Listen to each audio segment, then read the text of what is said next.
Yep, cool. Welcome, Cam. Welcome back. Congratulations. How was that? Yeah, it was awesome to be back.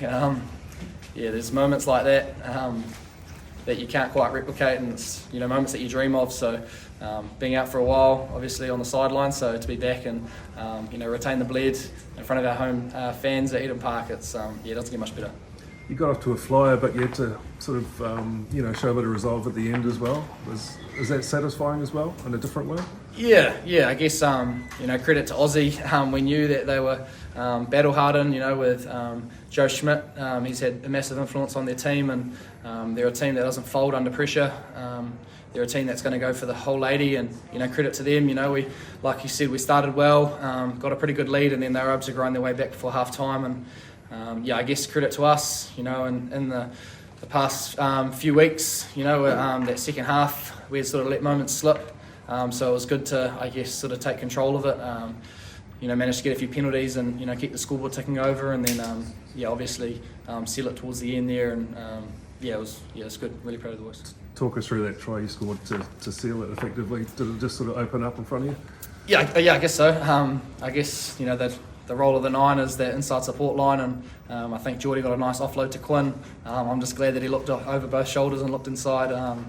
So it was pretty cool to look up and see all the home fans cheering. I've only played a handful of tests at home, so it was pretty special. I was pretty pumped up. You were pretty actually pumped up with the come on call. What did it mean to score that try? Yeah, it was cool. It's like I said earlier, it's something that you dream of. Scoring from a selfish perspective, I guess, scoring what could have, I guess, a winning moment like that, and they almost pretty much had sealed it at the time. Might get a bit of grief from the boys or whatnot after for throwing the ball away. Once I scored, I was a bit panic stations because I couldn't find the ball boy, and I didn't want DMAC to not be able to get the kick over and put more pressure on us. So it was pretty short-lived, the celebration. Cam, 76-minute shift, I think it was. Was that always a plan, or were you just sort of out there being one should have been on the field? I don't think it was planned. I don't know exactly what the plan was, but I did have a glimpse over at the bench and saw Tezzy was still sitting down, so I knew I was in for the long haul. And I guess it's cool to be in those big moments and be able to stay on. For them to have the trust in me, even though I am sort of a bit fatigued and under the pump. It was all good. Cam, what went into you playing like this after such a long spell out? Obviously, it doesn't just happen, right? You had to put the work in.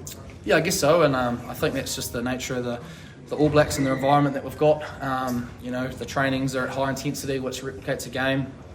So I'm able to, I guess, if there were cobwebs, make a few mistakes at training, but challenge myself to, make sure that I'm in the best, I guess, mindset and position possible to perform. And I love playing in this team. We've got such great athletes, some of the best in the world, and I thrive with players around me that are exceptional. So I just love my time in the All Blacks, and love to play with great players inside and outside.